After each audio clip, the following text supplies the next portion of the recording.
In a world where change is the only constant, the automotive industry has been witnessing its fair share of shifts. With technological advancements and evolving consumer preferences, traditional norms are being challenged, and automakers are required to adapt or risk becoming obsolete. One such groundbreaking announcement came from Jeep's CEO Carlos Tavares when he declared, "No more dealers."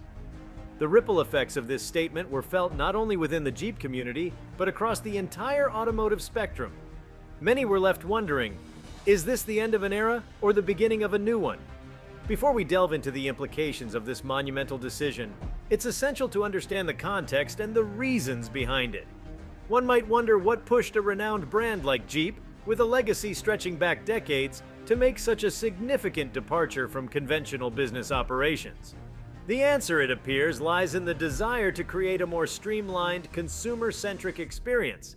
Traditional dealerships, with their sprawling lots and aggressive sales tactics, have often been critiqued for putting profits before customer satisfaction.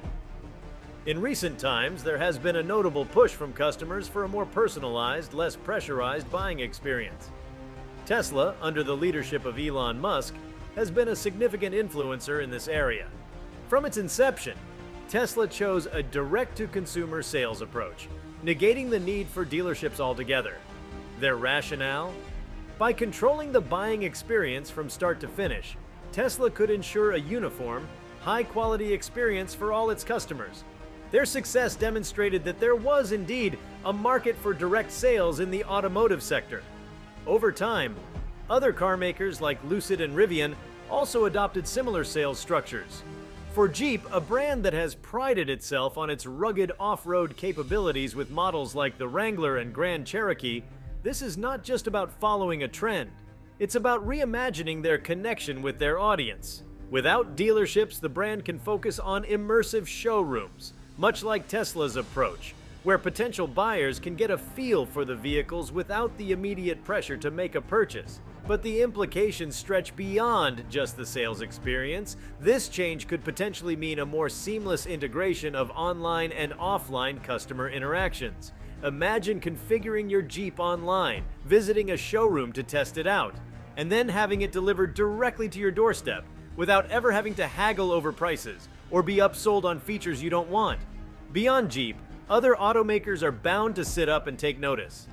Brands such as Ford, with their popular models like the F-150 and Mustang, or Chevrolet with the Corvette and Silverado, might assess whether the traditional dealership model aligns with the future they envision.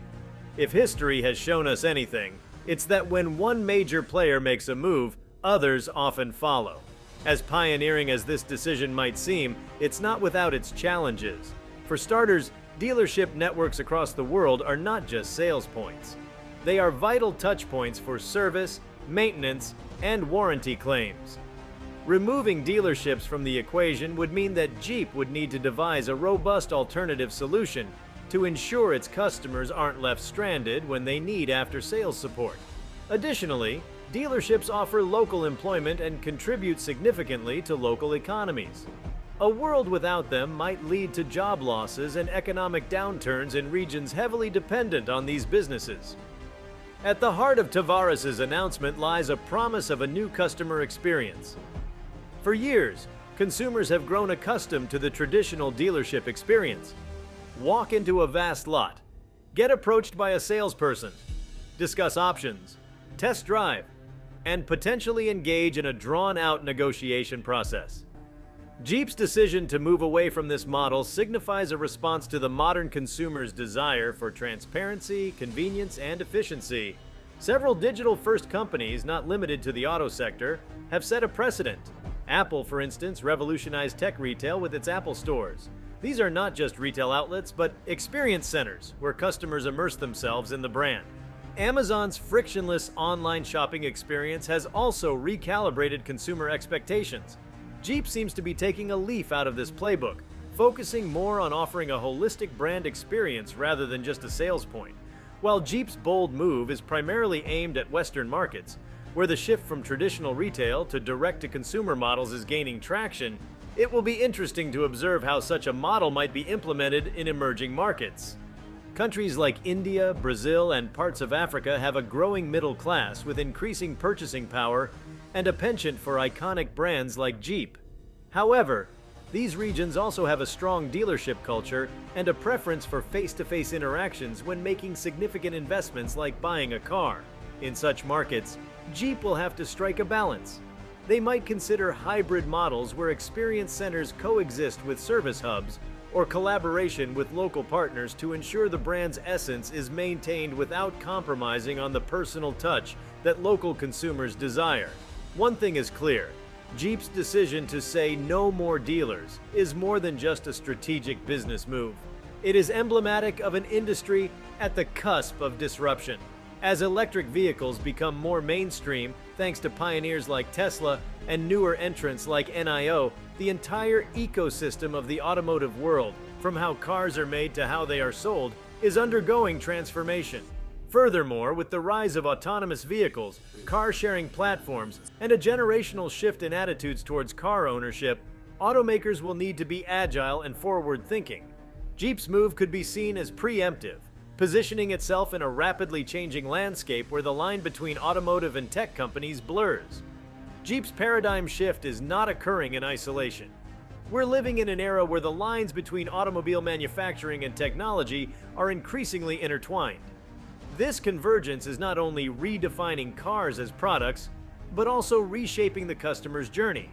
From augmented reality-based car previews to virtual test drives, the quintessential car buying process is poised for a tech-driven reinvention. Startups like Carvana have already championed an entirely online car purchasing process, where customers can buy a car online and have it delivered to their doorsteps. Such business models emphasize transparency, with fixed prices, 360-degree virtual car tours, and comprehensive car histories. Jeep, and by extension other legacy automakers, might look at integrating similar technologies to augment their direct-to-consumer strategies. Modern consumers, especially the younger generation, are digital natives. They value experiences that are seamless, immediate, and digital first. The Instagram generation, as they are often dubbed, values aesthetics, personalization, and storytelling. For them, buying a car isn't just a functional decision, but an extension of their personality and values. This demographic is more likely to resonate with an immersive, tech-augmented showroom, where they can customize their vehicle on large touchscreens, view it in various environments using virtual reality, and perhaps even understand the brand's legacy through interactive digital storytelling. Jeep, with its rich history from World War II to modern-day off-road adventures, has a compelling story to tell, and a direct-to-consumer model could be the ideal platform. Another critical facet of modern consumer behavior is the emphasis on sustainability and community. Brands are no longer just evaluated based on their products, but also on their values, their commitment to the environment, and their ability to foster community spirit. With the elimination of dealerships, Jeep could channel resources into community-building initiatives, perhaps establishing Jeep enthusiast clubs, promoting sustainable off-roading, or organizing events that showcase the brand's commitment to the environment. This would not only enhance brand loyalty, but also attract a segment of consumers who align with these values. While the strategy sounds promising on paper, the real litmus test for Jeep will be its execution. The transition from a dealership model to a direct-to-consumer approach requires meticulous planning, significant investments in technology and infrastructure, and perhaps most importantly, a change in organizational mindset. Brands like Apple and Tesla, often heralded as benchmarks for this model, have invested heavily in crafting each minute detail of the customer experience. For Jeep to replicate such success, it needs to ensure that its transition is not just a strategic shift, but a cultural one. As we gaze into the horizon, the automotive industry's future seems to be at an exciting crossroads. Jeep's recent announcement is not an isolated event, but a reflection of broader trends reshaping the industry. From electrification and autonomy to changing ownership patterns and sales models, the wheels of change are in motion. Thank you for sticking with me all the way to the end. Please like, comment, and subscribe, and make sure the notification bell is turned on so you don't miss a video.